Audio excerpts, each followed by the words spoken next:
I'm looking for 132, pass. 160, yes, sir, please. Hi, I am a writer, a songwriter, and a programmer. I'm also a recent graduate of the University of Toronto. So copyright's obviously important to me for a variety of reasons. One of the things that I find curious about a lot of the speakers so far today is a lot of people keep talking about a right to get paid without acknowledging where that right comes from in the first place and why that right is there. And the whole point of copyright is to incentivize creation for the public. Copyright is a set of social relations between the public and between creators. Second, a lot of the talk about balance, too, I think, misses the point a little bit. It's important that things are balanced between different interests, but ultimately, if copyright is done right, it should be beneficial to all, in the sense that a good economic transaction leaves both sides better off. So, in other words, if you properly if you provide an incentive to creators to create, then the public benefits from that creation. So, into some more specifics. Into specifics, and then I'll get back to the general idea. So first of all, I don't think it's been said yet, but I think crown copyright should be abolished. That incentive is called an election. Second, regarding the public domain, copyright term should not be extended, and we don't need to apply CPR to graves. And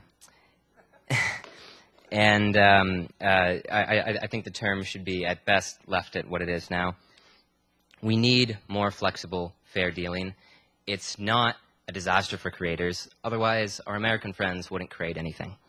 They have fair use that allows for parody and satire. We can at least do the same. We need a technologically neutral approach. I am a GNU Linux user. If you ban circumvention based on the tools rather than based on actually infringing copyright, I would not be able to watch DVDs, etc. And peer-to-peer file sharing can be used to infringe copyright.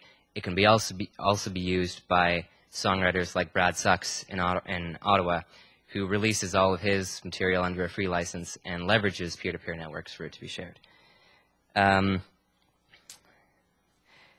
Essentially, there's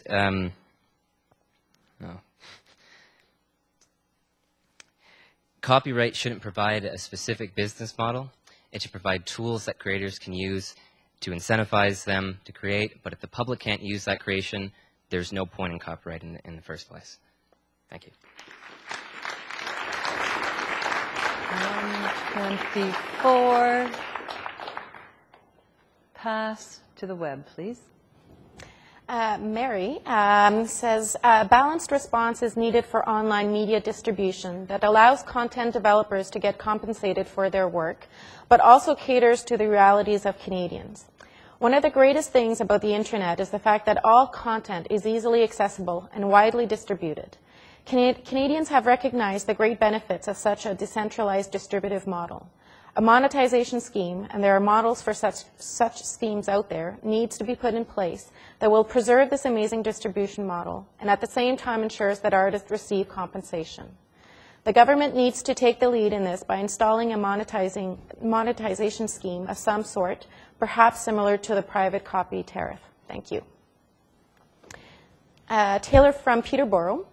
How do people give their art the attention it deserves to make it the best it can be if they're working far too hard at part-time jobs they need to take on to keep their lives afloat? Does this inspire creativity or stagnate it?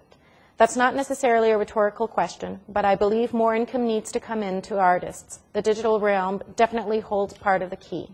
A little bit goes a long way. And James from Oakville, I keep hearing that file sharing is damaging sales, but where's the proof of this? Much is downloaded, but would people have consumed that media if it hadn't been free in the first place? Over here. Thank you very much. My name is Erna Paris. I'm an author, and I'm here today as chair of the Writers' Union of Canada.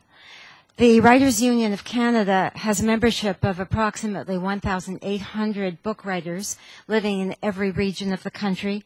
Our members earn their living by writing books. They are the basis of our flourishing publishing industry that reflects the culture of Canada, but they face significant difficulties. The average net income from royalties of a freelance book and periodical writer in Canada was under $12,000 in 1998, and it has changed little since then, Mr. Minister, $12,000. Copyright is the legal foundation that permits creators to control the use of their work, but unfortunately, we are one of the groups likely to benefit least from its commercial exploitation. If culture is to be encouraged in this country, then copyright legislation must be strengthened in ways that improve and support the royalty income of authors. The Writers' Union of Canada, I want to say, is in favor of revisions to the Copyright Act, mainly to address the digital environment, which has changed things for us considerably. But as I say, these changes must benefit creators as well as the public that uses and enjoys the work of writers. And since Bill Freeman has made points on these issues, I will just continue with a few additional or the same points. First of all, writers want their work widely distributed and easily accessible by the public. There's no point sitting in a room for 5 years if nobody's going to read what you wrote. Writers must be fairly paid. The integrity of their works must be respected. Now, here is a point I'd like to emphasize. New copyright legislation should facilitate an expansion of our existing system of collective licensing.